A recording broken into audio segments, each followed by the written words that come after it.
Olá, bem-vindos ao canal Observação e Exploração da Mente Existencial.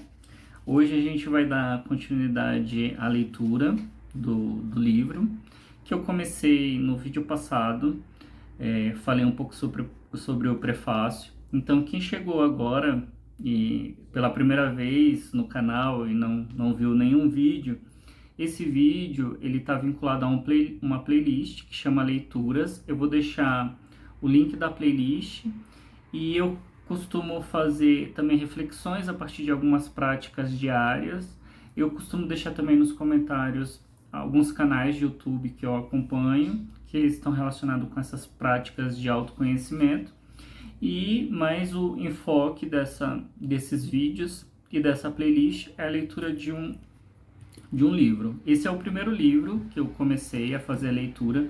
Eu troquei o gravador que eu estou gravando no celular, porque eu notei que no último vídeo minha gravação não estava saindo espelhada, né? Quer dizer, estava saindo invertida a imagem e o livro estava ao contrário.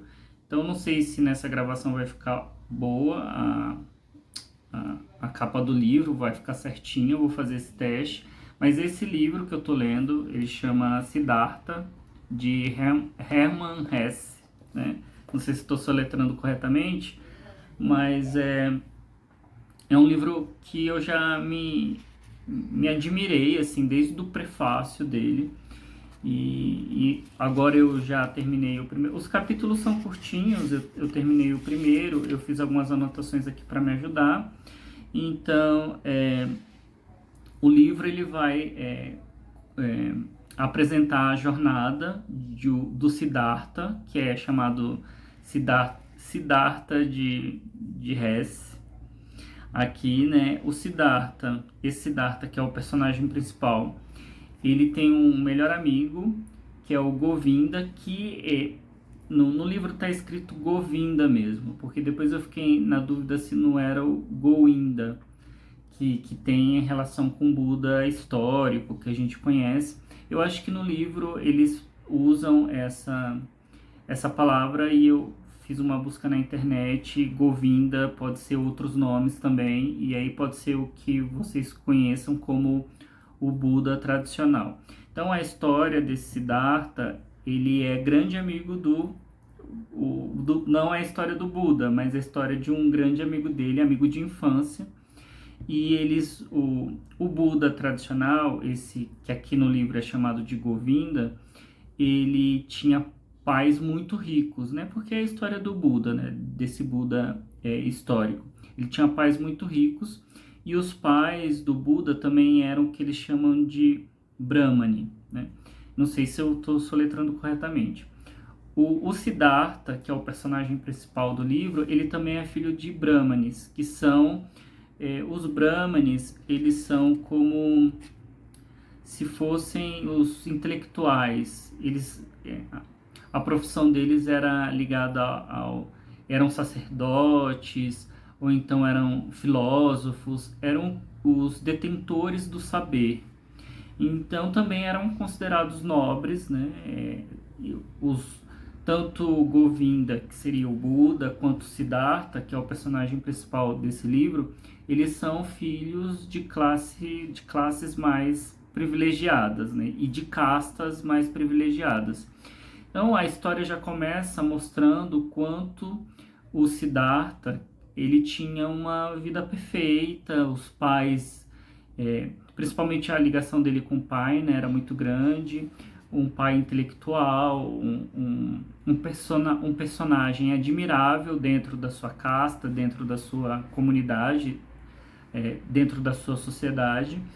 E o Siddhartha, ele vindo de uma família bastante admirável, já era uma criança, um pequeno jovem, né? Não diz aqui no começo do livro especificamente a idade, mas também já era um jovem bastante admirado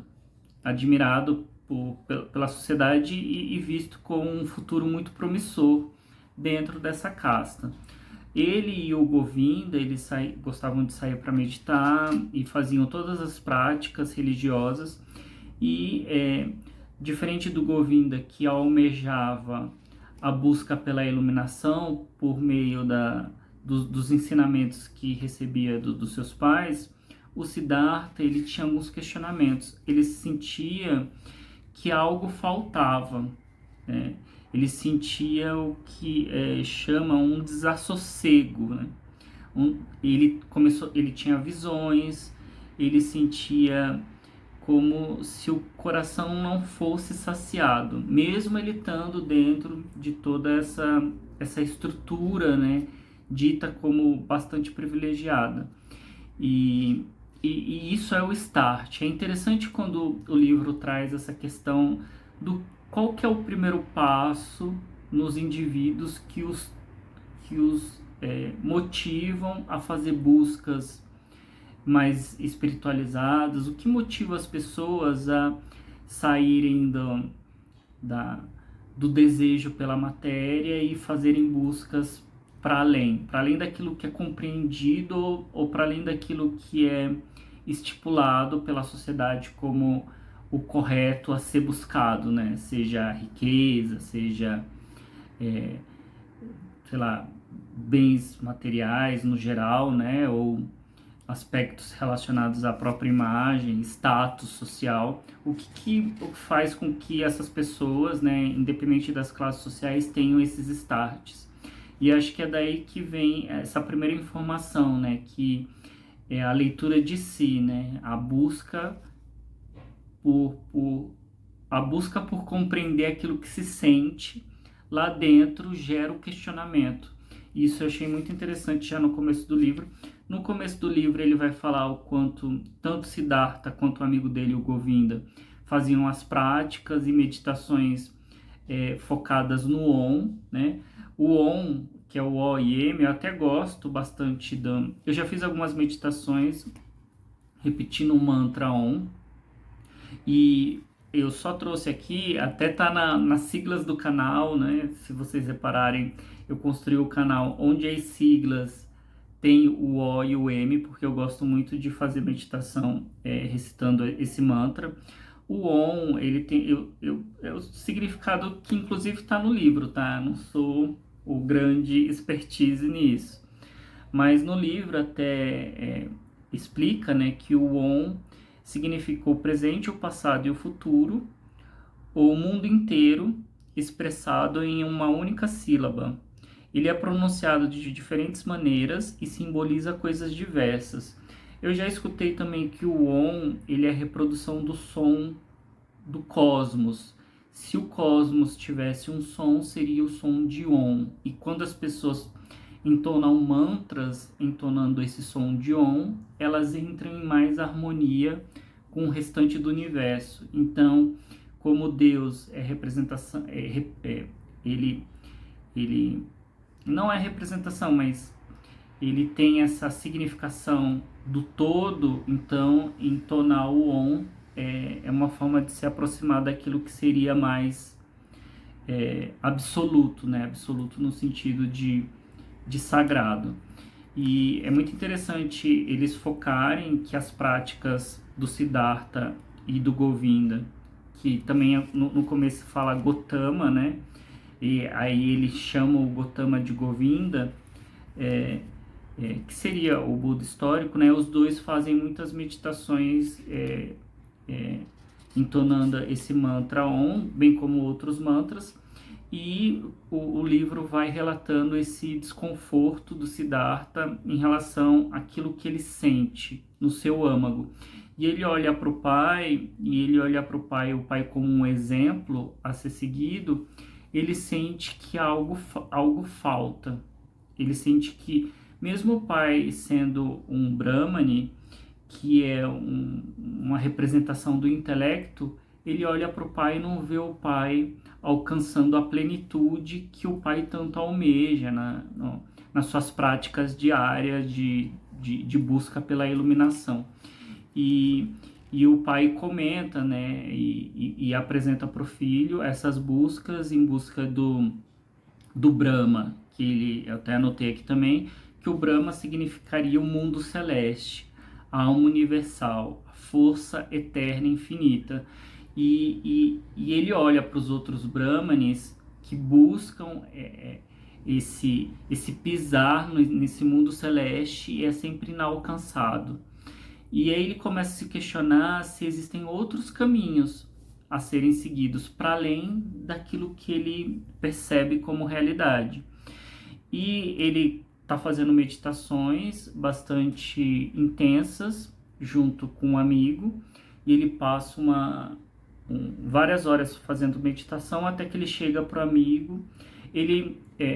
Outra informação também é que ele avista a chegada de 3 samanas, não sei se estou falando a palavra correta, que são peregrinos. Ele vê essa chegada de 3 peregrinos e durante a meditação e pós a meditação ele fala para o amigo que no outro dia ele vai partir com esses 3 peregrinos. E os peregrinos são pessoas não mal vistas, mas são pessoas que vivem do básico, são pessoas que quase não usam roupas, são pessoas que não têm características nem aspectos saudáveis, porque são peregrinos. A gente poderia não só trazer para nossa contemporaneidade o que seria um peregrino hoje, mas misturar ali o peregrino um pouco com o mendigo, né? Com os moradores de rua ou com ciganos, que a gente vê que são desapegados das estruturas sociais, como boa parte da população, pelo menos urbana, né? E nesse caso, quando o Siddhartha fala para o amigo dele que vai acompanhar esses samanas, ou esses peregrinos, né? No dia seguinte, o amigo dele, que é o Govinda, ou Gotama, se assusta e fala: você tem certeza disso? Aí o Siddhartha fala: sim, amanhã de manhã estarei aqui para te avisar que eu vou seguir esses peregrinos. E ele vai buscar, naquela noite, a autorização do pai dele, visto que é a representação máxima que ele tem, né, de respeito e de admiração.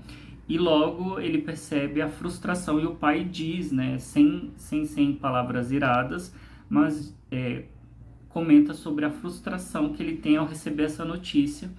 E o pai não dá nenhuma autorização nesse sentido. Mas o Siddhartha, ele se mantém em pé, focado, e ele não decide dormir, não decide fazer nada, e fica esperando a autorização do pai, até que o pai chega e fala: você vai ficar aí eternamente parado, olhando fixo a um ponto, né, sem querer comer, sem querer dormir? E ele diz que sim, que ele não está respeitando o pai dele, que ele não vai sair sem permissão. E aí o pai, dentro das suas reflexões, mesmo bastante incomodado, libera o filho, pede para o filho avisar a mãe dele, libera. E aí o final desse capítulo é ele indo de encontro aos samanas, para seguir a jornada junto com esses peregrinos. Então a gente vê logo que, deixa eu ver se eu esqueci de comentar alguma coisa, acho que não, no geral tá aqui. Depois ele fala muito sobre o Atman, que no sentido figurado, a força vital, o encontro de si do eu consigo mesmo, né? Mas eu acho que eles vão repetir mais essa palavra de Atman, eu não sei se estou falando corretamente, que é essa essência mais pura do ser, né? E ele fala dessa angústia de não conseguir detectar não, alcançar, né? Esse ser, a pureza do ser. Mas enfim, o primeiro capítulo termina com ele partindo ao encontro desses peregrinos, e você nitidamente percebe o início de uma jornada, possivelmente a jornada do herói, né, que é bastante clássica na literatura. Mas vamos ver os enfoques que o livro vai dar. É um livro bastante premiado, não sei se ele chegou a ganhar o prêmio Nobel, mas eu acho que sim. E vamos ver qual é o enfoque que será dado. Acho que sim, tá aqui atrás, ó. O romance histórico ele é baseado na juventude do Buda, apesar de não contar a história do Buda.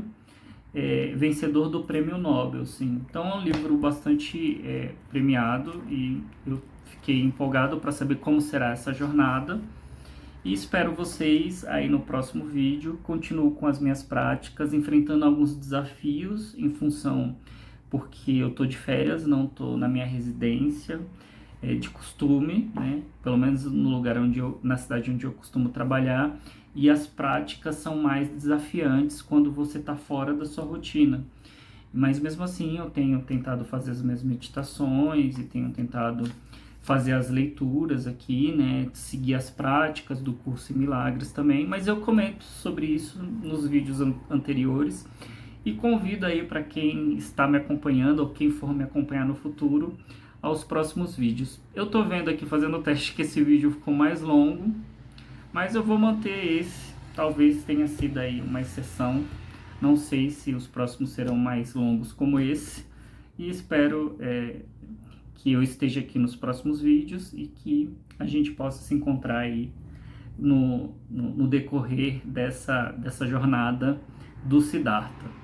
É isso, pessoal. Até mais. Tchau, tchau.